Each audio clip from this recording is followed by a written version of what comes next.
Hello, people of YouTube. This is Gray's Guitars. I am Steve Gray, and thank you for watching. Today, we're going to be talking about Fender reportedly laying off hundreds of California employees.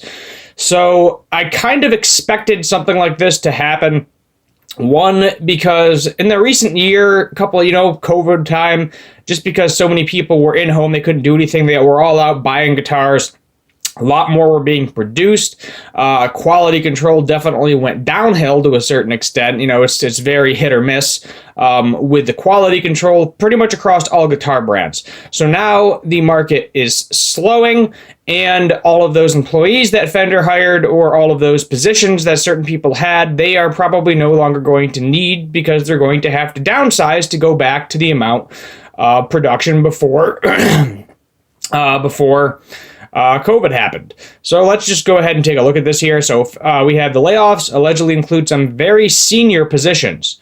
So Fender has reportedly made over 300 employees at its California operation redundant, with the layoffs including everyone from production line workers to senior management positions. According to YouTube Dylan McKirchie, aka Dylan Talks Tone, a source stated that the workers making up the entire afternoon shift of Fender's Corona, California factory were laid off, amounting to around 300 people, including the plant manager and assistant manager and a number of quality control team. This, Dylan states, reduces Fender's production capacity to between 200 to 250 instruments a day.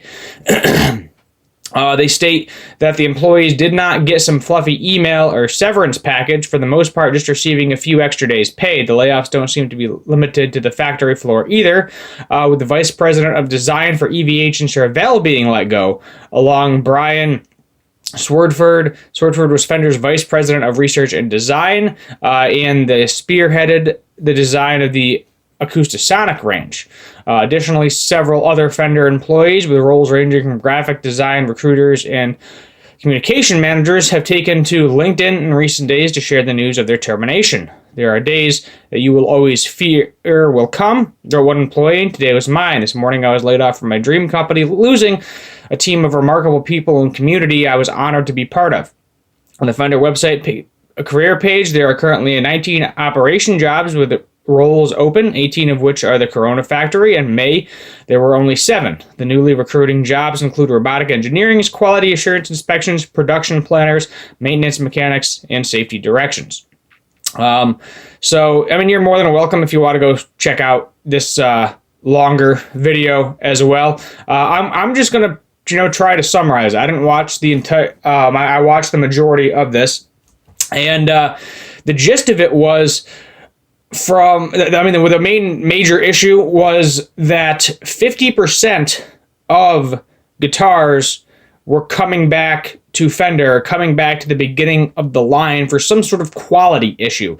So Fender has this, every factory has their own system of checks and balances.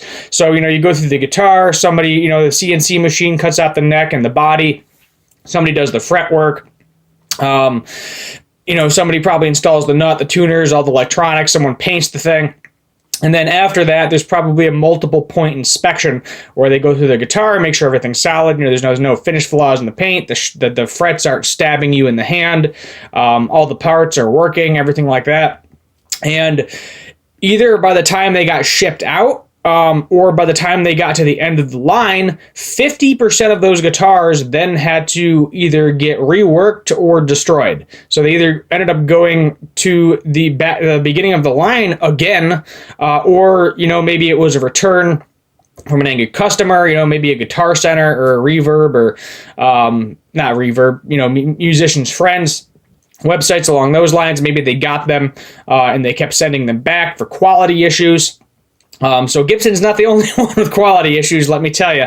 But if you get to a certain extent like that, it gets to a point where, yes, you want your numbers to be up, but at the same time, everything's being so rushed that it's actually hurting your profits, especially when things are slowing down. So this could be a combination of things slowing down and a combination of quality not being that great, because as of lately, I have heard major issues with Fender, American Fenders as well. I literally went to a Guitar Center not too long ago, picked up a brand new one, Had a maple fretboard and immediate fret sprout.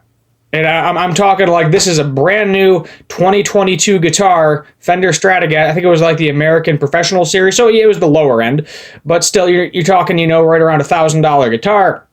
And it's just shredding up my hand. I'm going up and down the neck, and it's shredding up my hand. And I know they're like, oh, well, the fluctuations in temperature, blah, blah, blah. The guitar is finished. So the only way this would affect anything is if they're not drying out the wood properly. So if the wood is fully dried out properly, when it's sealed, it doesn't shrink, it doesn't expand, it doesn't move because it's sealed. I mean, it might move it can move like a microscopic amount, but not something that would cause fret sprout to the extent where it would literally going up and down the neck just gently would shred the crap out of your hand. I actually mentioned this to one of the Guitar Center employees, and they didn't really say much on the matter. They were just like, oh, well, that's kind of sucks. Maybe they gave me the whole, the wood expands and shrinks spiel like Fender does, and they're either probably going to have their tech take care of that at the store because they do have techs on site, or they might even just send it back to Fender. I think Fender actually doesn't even address it at this point anymore. They just, they're like, oh, well, it happens, blah, blah, blah, you got to fix it. But I've never seen that issue on a Squire. I don't think I've ever had like a fret issue on a Squire. Say same exact company. Pick just the cheapest Squire off the line, used $100, or even a new one. You can get like a new package deal for like $250 now. I think it's somewhere around there. I stated that in a previous video, and I didn't have any issues with that. They weren't shredding up my hand. It played fine. Sure, it needed a setup, but other than that, there's some sort of issue. There's definitely an issue going on, and this is probably part of it. This is why they laid off that 300 employees. It's, as I said, just to put it blatantly, quality control, and the market is finally slowing down after the COVID boom. So that's probably where we're going to end it. Let me know your thoughts in the comments down below. Comment, subscribe, notification bell, like, all that fun stuff. Let me know what you want to do for me to do for future guitar and music related videos. Thank you for watching, and as always, have a good one.